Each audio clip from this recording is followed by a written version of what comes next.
mangkari kane balla lompo nani epe riba ini androng anak nari. Kak Arif, dan dari tadi dibahas tentang beberapa penelitian ya. Jadi kami senang sekali karena ternyata ini sudah menjadi research yang lumayan lengkap gitu. Iya. Nah, kalau dari pengalamannya Kak Arif, apa yang menjadi tantangan ketika Kak Arif mengumpulkan informasi gitu kan? Mungkin kalau kita pengen belajar les piano gitu, Google Map, terus kita tinggal cari sekolah musik, beli piano di mana-mana, toko serba aja udah ada keyboard ya. Nah, kalau misalnya nih ada anak-anak muda yang tertarik gitu, mudah-mudahan ya, kalau dari sini banyak penerus, itu mulainya dari mana kalau mau mencari informasi, dan tantangannya yang Kak Arif temui itu dari pengalaman Kak Arif itu apa aja? Iya. Kalau kita bicara tantangan, Kak Toh, tantangan yang paling kita jumpai kalau berurusan dengan kesenian tradisional seperti ini, yang paling dasar adalah pelaku dan alatnya. Pelaku dan alatnya itu juga terkait dengan pengetahuan di baliknya. Yang saya maksud pengetahuan di baliknya adalah kenapa kita misalnya mungkin ya khususnya anak muda itu tidak memiliki ketertarikan atau tidak ada kepedulian terhadap hal-hal yang sifatnya tradisional. Itu bukan semata-mata karena menurutku mereka tidak peduli, tetapi masalah lainnya adalah untuk mengakses pengetahuan itu yang sering kita terkendala. Di kota seperti Makassar ini kan semua bergerak serba cepat ya. Dan hal-hal yang sifatnya tradisional itu sepertinya terpinggirkan atau tersembunyikan seperti itu. Nah, orang tidak terbiasa dengan hal-hal seperti itu pasti tidak akan mau bertanya, tidak akan mau mencari tahu. Kita ke kampung juga itu tidak semua orang juga bisa ditanya lebih jauh. Mungkin ada yang tahu tapi sekadar beberapa hal saja. Kita butuh informasi lebih dalam tapi mungkin hanya beberapa informasi yang bisa disampaikan. Atau mungkin terkendala karena persoalan masalah pendidikan. Karena kita dianggap berpendidikan sehingga mungkin mereka berpikir ini orang-orang pintar yang datang, mereka jadi gugup untuk menjelaskan dan segala macam. Kekeliruannya kita adalah kalau tidak bisa menurunkan ego kita sebagai orang yang berpendidikan ketika bertemu dengan orang-orang di akar rumput. Jadi teknik yang saya pakai di lapangan adalah saya tidak pernah mengesankan bahwa saya lulusan ini, saya sarjana ini, tidak, saya belajar ini, tidak, tapi melebur dengan mereka. Itu yang jadi tantangan kita di kota. Apakah orang di kota siap dengan kerja-kerja seperti itu? Kalau kerja-kerja kebudayaan istilahnya kan misalnya kalau orang antropologi, orang sejarah, orang arkeologi, orang sosiologi itu sudah paham ya karena memang mereka dibekali. Nah, ini juga pendekatan ini yang perlu kita pakai. Terus tantangan yang lain adalah mungkin ada yang tahu informasinya, tetapi tertutup. Itu juga kan sering kita jumpai. Tertutup bagaimana? Dalam artian tidak semua informasi mau diberikan begitu. Sempat ketika saya mencari alat musik ini di pedalaman goa itu ketemu alatnya. Di daerah mana, Kak? Itu di daerah Taipaleleng namanya. Itu gua pedalaman. Kecamatan Taipaleleng. Kecamatannya Palangga, tapi ke belakang lagi, terus lagi. Nah, ketika saya dapat ada satu keluarga yang punya seperti itu, saya minta untuk bisa dapat akses untuk bisa melihatnya dan bertanya-tanya, bisa belajar dan cari informasi di mana saya bisa dapat alat musiknya, itu jauh lebih bagus. Tapi ternyata sebelum sampai ke situ bahkan sudah dibatasi. Katanya alat musik itu ndak bisa dikeluarkan. Pun kalau ada yang mau tanya, apalagi sampai belajar, maka yang bisa itu hanya dari anak cucunya yang si empunya itu. Nah, dari situ kan saya berhenti. Saya tidak mau lebih jauh karena juga saya coba menghormati sikapnya mereka seperti itu. Nah, itu tantangannya. Tantangan yang paling dasar sebenarnya adalah ini pertanyaan dasar Kak ya, ke kitanya sebenarnya. Kita memandang bentuk kesenian itu sebagai apa? Dari situ sebenarnya itu sudah kita bisa petakan tantangannya. Misal, seandainya saya melihat bentuk kesenian ini sebagai bentuk pertunjukan saja, bentuk upacara saja, itu mentok di situ. Ya. Tapi saya pakai layer-layer yang lain. Layer yang utama yang saya pakai, lapisan utama yang saya pakai adalah kenapa ini mesti ada. Nah itu kenapa, Kak? Iya, itu saya masih cari sampai sekarang, Kak. Itu bukan jawaban yang tidak, menurutku tidak ada jawaban yang final. Bahkan apa yang saya lakukan sekarang itu terus saya pertanyakan, ini kenapa? Kenapa kita gitu? Cuma itu saya nikmati, proses-proses seperti itu yang saya nikmati. Nah di situ saya berkesimpulan bahwa oh memang saya ini urusannya jalan hidup. Urusannya jalan hidup itu kan urusannya prinsip. Urusannya prinsip itu pasti ke perilaku dan apa yang kemudian kita jadikan sebagai orang Jawa bilang lelaku setiap hari. Nah ini saya masukkan. Itu saya jangkau betul-betul karena memang saya mau dalami, tidak setengah-setengah itu.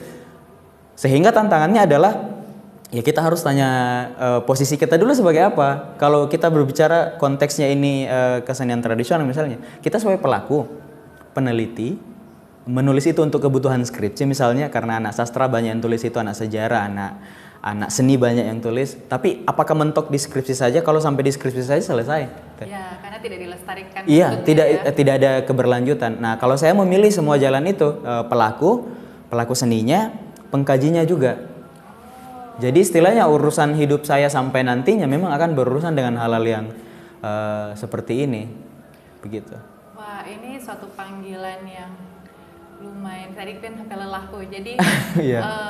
mungkin menarik karena kalau dibilang anak muda kadang mencari hobi sesaat gitu. Iya. Nah, kalau misalnya art musik ini ingin supaya ada terus di generasi berikutnya, nggak usah sampai jauh-jauh ya. Misalnya 5 tahun ke depan, 10 tahun ke depan, apa langkah-langkah dari Kak Arif dan mungkin sebelumnya lagi, apakah saat ini Kak Arif tergabung dalam suatu komunitas untuk seni budaya Sindrilik atau mementas bareng atau ada grup di Makassar atau lebih luasnya? Kalau langkahnya Kak, yang pertama ini intens memperkenalkannya kembali.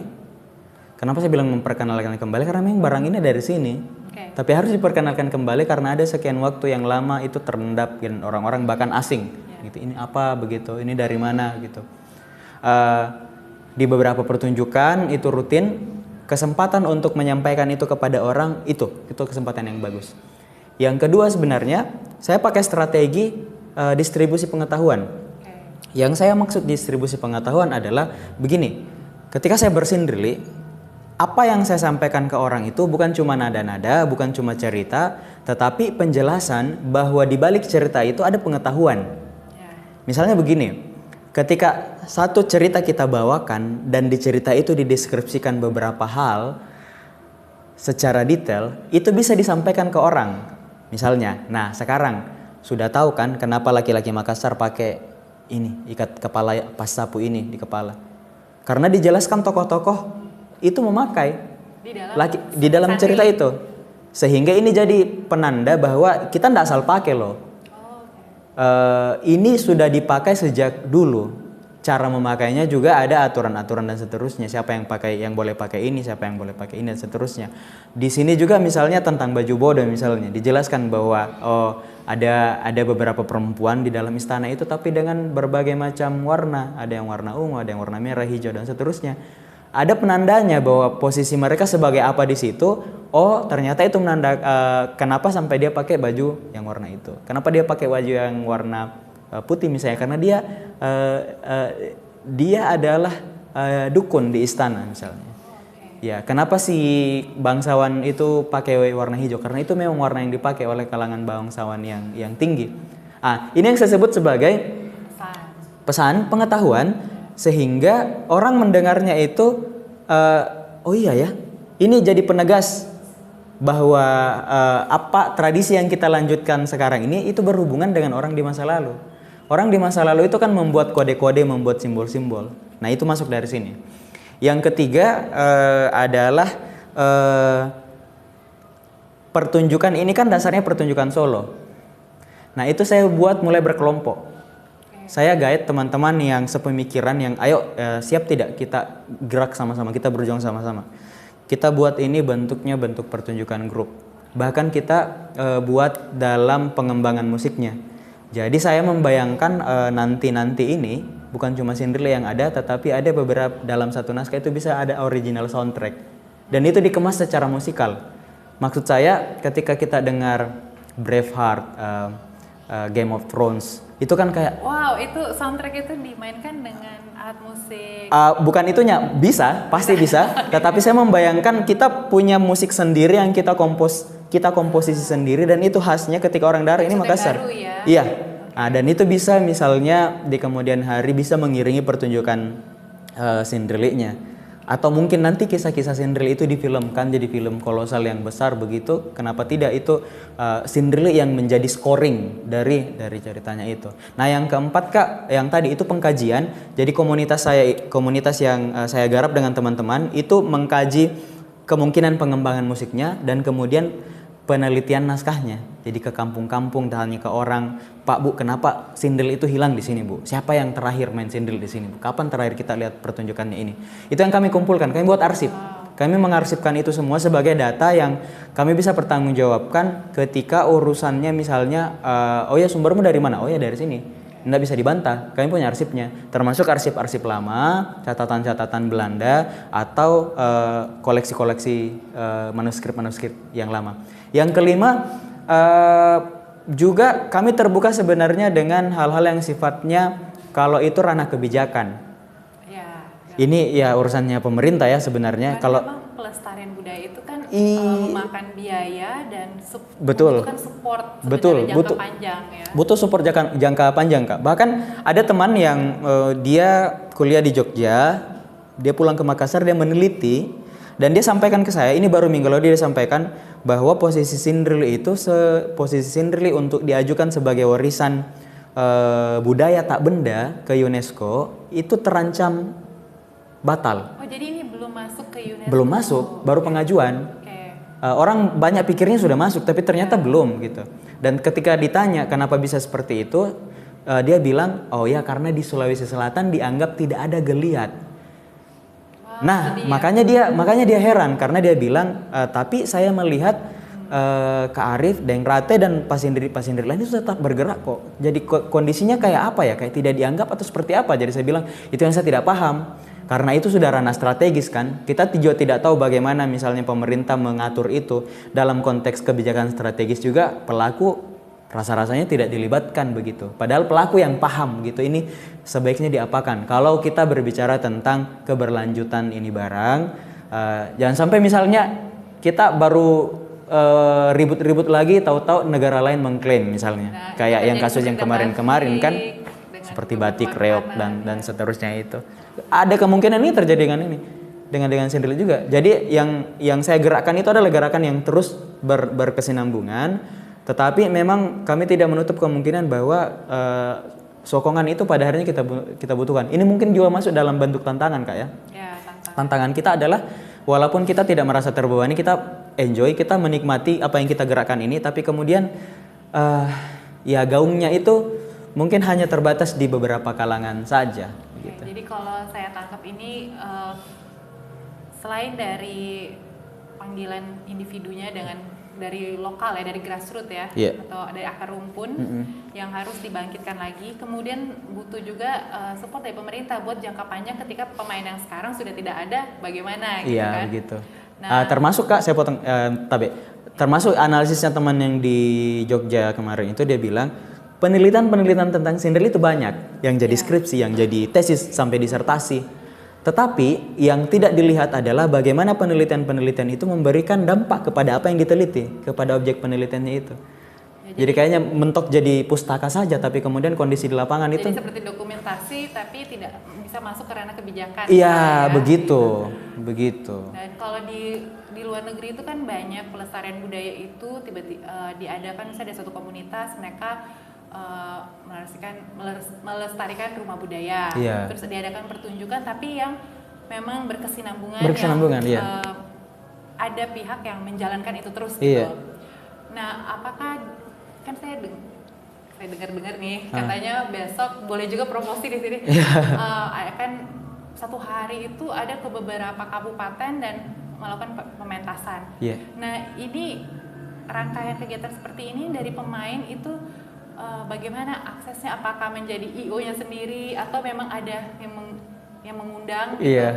Karena penasaran juga gitu seberapa luasnya promosi atau pengetahuan orang akan budaya ini, atau apakah ini sudah pelan-pelan sudah masuk kebijakan, misalnya sekolah-sekolah diadakan kayak ada pelajaran tentang budaya. Apakah ini mungkin ada sesuatu yang baik yang sedang berlangsung sekarang atau itu belum ada, masih semuanya usaha atau effort dari komunitasnya, sebagian kelompok teman-teman? Kalau yang ke kampung-kampung misalnya main dari acara ke acara itu kan sifatnya yang punya acara yang mengundang. Kalau segmennya mereka berarti biasanya mereka masyarakat yang memang masih memandang bahwa pertunjukan ini perlu dan di acara.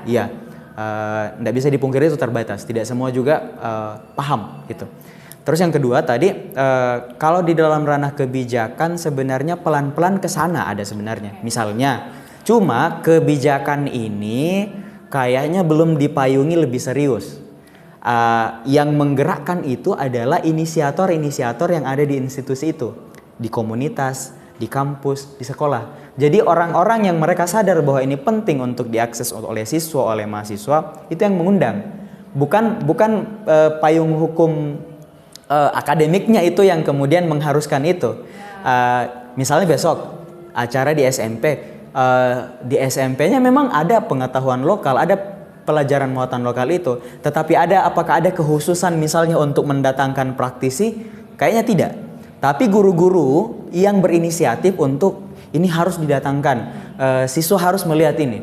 Yang kedua misalnya di kampus sekarang kan yang berjalan banyak itu program Merdeka Belajar dan ada pertukaran mahasiswa merdeka itu. Dosen-dosen yang kebetulan tahu tentang Sindrili itu yang sering mengundang saya. Jadi mereka yang berinisiatif dan sadar bahwa ini harus diketahui, ini harus disampaikan begitu. Setidaknya orang tahu, generasi muda tahu bahwa ada bentuk yang seperti ini. Kalau di ranah kebijakannya sebenarnya akan menarik jika itu masuk dalam kurikulum menurutku. Akan menarik dan saya akan sangat menyambut itu dengan baik. Kenapa? Karena ketika itu disampaikan ke mimbar akademik, gaung tentang kesadaran tentang budaya ini juga bisa tersampaikan ke mereka, ke peserta didik, mahasiswa dan seterusnya. Terus bahkan misalnya kayak yang dia bilang tadi, di luar negeri ada begitu, ada yang kemudian mengurus, ada sebutlah satu event organizer yang kemudian setiap minggu mungkin buat pertunjukan di mana begitu. Ketika orang datang juga orang tahu bahwa oh ini ya nuansanya Makassar. Kan sering Kak, orang yang dari luar Makassar itu juga kadang bertanya, kalau kita ke Makassar itu apa sih yang jadi penanda bahwa Makassar itu punya kebesaran masa lalu? Selain kulinernya gitu. Kan susah, kita ke Jogja, kita ke Bandung, kita ke kota di Jawa misalnya, kayak kita bisa membayangkan Semarang kayak dulu begini, Surabaya kayak dulu begini. Kenapa ada pagelaran? Ada yang intens begitu. Di Makassar kita butuh itu menurutku. Ya, saya setuju karena saya suka travel juga. Kalau pengalaman terakhir saya tuh ke Jogja atau ke Solo, itu kita bisa tahu setiap malam itu ada pertunjukan, pertunjukan rakyat. Jadi mungkin ini satu impian yang terinspirasi dari Kak Arif. Misalnya suatu hari di Makassar, di Rotterdam tuh setiap malam minggu tuh ada pertunjukan seninya. Itu mungkin turis bisa lihat. Dan bahkan lokal juga menjadikan itu pariwisata lokal. Nah, ini kan membahas tentang banyak tantangan, tapi juga masih melihat semangatnya. Jadi mungkin untuk sebagai penutup nih Kak, mungkin 2 pertanyaan. Apa yang menjadi kira-kira langkah Kak Arif supaya ada Kak Arif lanjutnya gitu, regenerasi orang yang berambisi seperti ini, dan apakah mungkin sudah ada Kak Arif sudah memulai itu, Arif Junior, Kak Arif Junior. Dan saya dengar ini soalnya terakhir kali itu data cuma sisa 6 pemain alat musik esok-esok sekitar itu, yang penting, yang jelas itu kurang dari 10. Ya, jadi kalau 6 orang ini nggak ada, kan harus ada regenerasi ya. Nah, itu langkah apa secara singkatnya? Dan kedua, kalau ada satu orang mungkin yang mendapat informasi ini, mungkin dari antara kami terus terinspirasi, terus ingin mendukung Sari ini, apa harapan dari Kak Arif dan teman-teman yang yang mungkin satu yang bisa praktis dikerjakan sekarang, misalnya menontonnya atau mempromosikan atau ikut bermain atau apa? Yang pertama, saya percaya barang ini tidak akan berhenti. Sindril ini tidak akan berhenti. Itu tidak akan banyak, tetapi di setiap generasi itu akan ada. Nah, kalau sekarang itu saya mementori anaknya guru saya. Jadi almarhum guru saya, Bapak Syarifuddin Daeng Tutu itu punya anak laki-laki. Sekarang kelas 2 SMP, dan memang pesan beliau dulu adalah nantinya kamu yang harus banyak kasih input ke adikmu ini. Semoga dia bisa jadi juga seperti kita ini. Nah itu, jadi besok yang di SMP-nya itu kami akan kolaborasi. Nah itu kan pelan-pelan Kak, pelan-pelan. Yang saya tularkan ke teman-teman yang lain juga tidak langsung ke alatnya, tidak langsung ke bentuk keseniannya, tapi kesadaran dulu. Kesadaran yang sering saya bangun ke teman-teman adalah pertanyaan-pertanyaan seperti ini. Kau orang mana? Oh saya dari gua. Mace gua. Mace Sopeng gitu. Terus jadi berarti kau dari mana? Jadi dari mana? Atau kita ini dari mana? Kita generasi yang berasal dari mana kira-kira? Dari gelombang manusia pendatang kah, atau orang-orang yang bisa kita sebut asli yang berasal dari sini? Pertanyaan-pertanyaan itu kan menurutku bisa membuat orang untuk membangun kesadaran bahwa kita ndak tiba-tiba ada loh di dunia. Kita manusia yang sekarang adalah hasil dari sebuah perjalanan panjang, dari peradaban panjang yang disebut di sejarah kita bahwa kita dari Taiwan, dari Cina Selatan naik perahu bercadik sampai ke sini. Kemudian ada manusia penghuni gua yang ada di Maros itu. Itu menurutku kalau kita mau ke situ, kalau mau ke arah situ, kita akan mulai mencari iya ya. Terus apa gunanya saya melanjutkan kehidupan yang sekarang, dan apa yang akan saya ceritakan ke anak cucu saya kemudian? Cerita tentang apa? Kisah tentang apa? Kalau kisah itu berhenti, cerita-cerita tentang pencarian akar kebudayaan itu berhenti, apa yang akan kita wariskan? Itu yang paling dasar yang sering saya lontarkan ke teman-teman. Jadi mengingatkan bahwa identitas bahwa kita tidak otomatis ada di sini loh. Kita ini kayak satu dari partikel kecil yang kemudian tertaut satu sama lain itu, tapi kemudian perjalanannya rumit. Nggak usah sampai ke Adam, sampai yang mungkin beberapa generasi di atas kita lah begitu. Sampai kemudian kenapa ada kesenian itu, kenapa bentuk-bentuk itu ada, kenapa pakaian adat itu ada.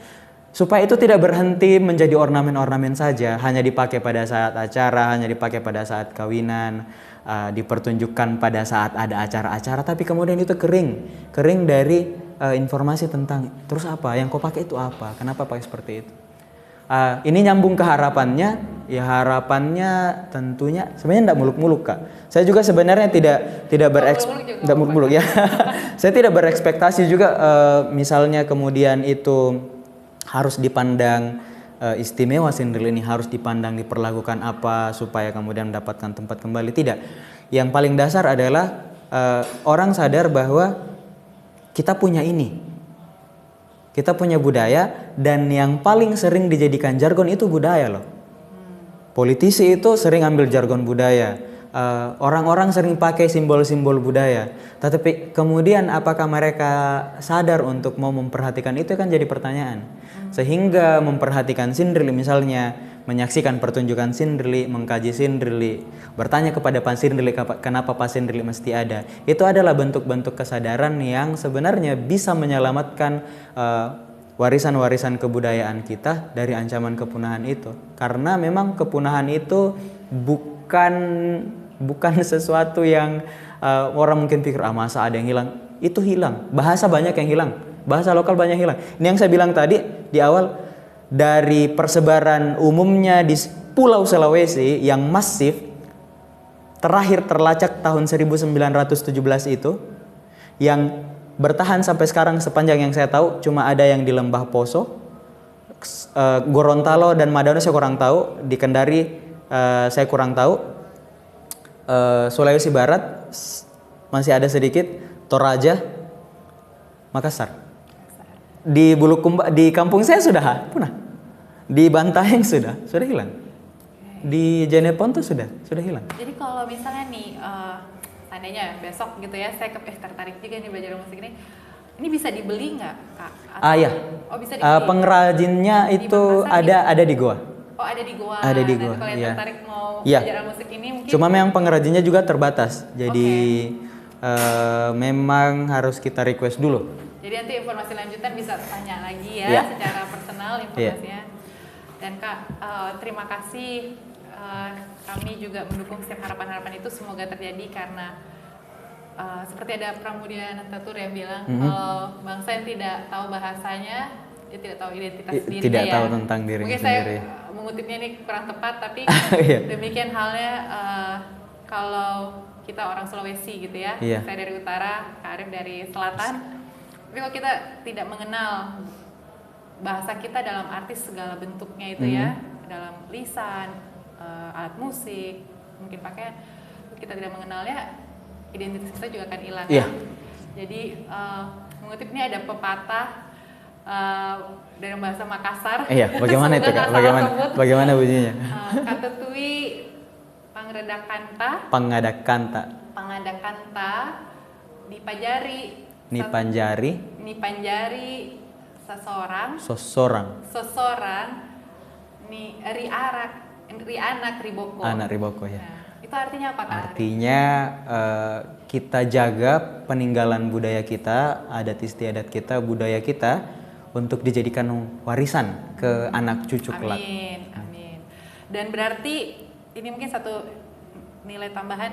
Berarti kalau kita ingin melestarikan ini juga, mungkin kita juga otomatis itu akan melestarikan banyak hal. Iya. Seperti halnya kerajinan Makassar dan juga bahasa dan pengetahuan yang saya bilang tadi. Makassar, sejarah semua tercover di dalam ini. Iya. Oke. Terima kasih banyak Kak Arif. Iya, sama-sama. Semoga ini bisa membantu bukan saja menambah pengetahuan, tapi menambah praktisi-praktisi budayawan budaya Makassar, dimulai dari Makassar dan mungkin lebih luas lagi. Iya, oke. Ya, terima kasih semua. Kami dari Fakultas Psikologi UNM, Pasca Sarjana, kelompok 16, menutup wawancara kami dengan Pak Arif Rahman, Dengrate, seniman tradisi lisan, secara spesifiknya Sinrili, alat musik kesok-kesok. Terima kasih.